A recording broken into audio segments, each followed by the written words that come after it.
Hello, for this video I'll talk about the generation and recombination and equilibrium and the quasi-Fermi level.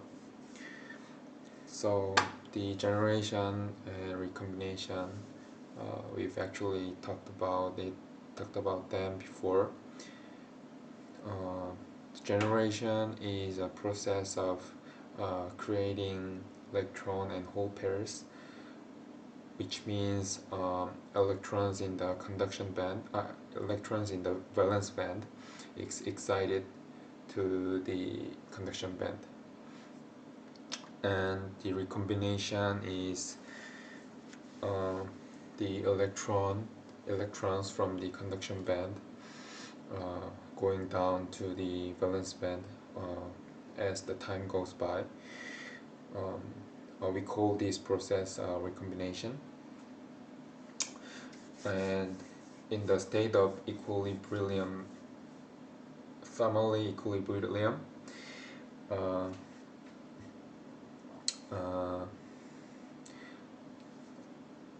the generation and recombination in semiconductor is happening constantly. So if we assume that we are seeing the semiconductor in the thermal equilibrium state, the movement of carrier, it seems like the movement of carrier is not happening, because the generation and recombination is happening equally and constantly. However, if there's an energy stressing the semiconductor, or if we hit them with the light, the more electrons in the conduction band excites to the valence the more electrons in the valence band excites up to the conduction band. So there is a difference in the N and the carrier of electron and hole. So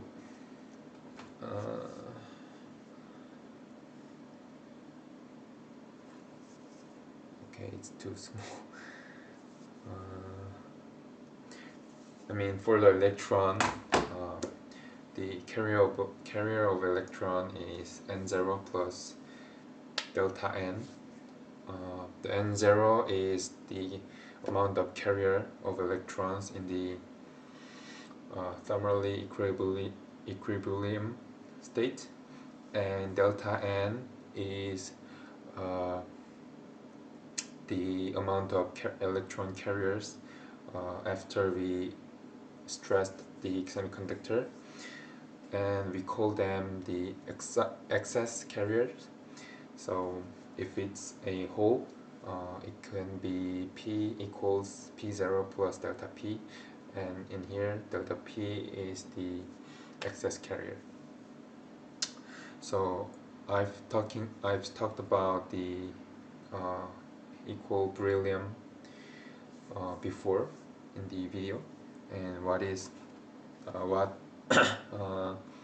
equilibrium is. It's just the state of semiconductor when there's no sources of stressing the semiconductor, and thermally equal. So in that state, the Fermi level of semiconductor should be always constant. So if we assume that we are combining two semiconductors which are differently doped, so which means the Fermi level of those two semiconductors is different. If we assume that one's Fermi level is higher than the other, if we combine those two, the electrons in the higher Fermi level semiconductor goes down to the empty space of the lower Fermi level semiconductor, and it eventually makes the Fermi level constant if we combine those two, because the electrons fill the empty spaces of the lower Fermi level semiconductor. So if we add more, like which are differently doped, so if we assume here like this, those 5 semiconductors which are differently doped, because the Fermi level in the thermal equilibrium state, I said before that the Fermi level should be constant.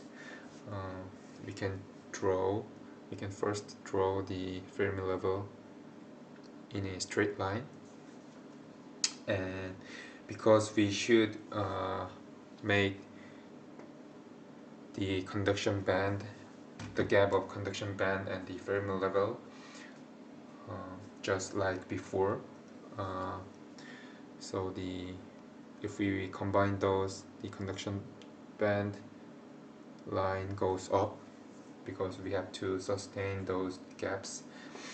And for the valence band, because the conduction band and the valence band gap is never changed, the valence band should follow the grade of the conduction band, so which makes it just like the conduction band, like this. And for the non-equilibrium state, which we call that quasi-Fermi level, it's just a semiconductor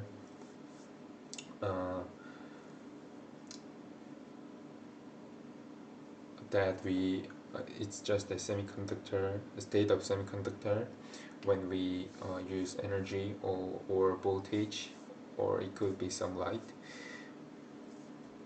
Of course, the carrier of electrons and holes changes, which means the Fermi level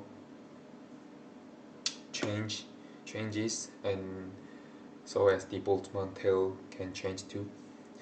And the important thing here is for the non-equilibrium state, we have to differentiate the Fermi level of electron and the Fermi level of hole by themselves. So we can calculate both electron and hole carriers differently. Bye bye.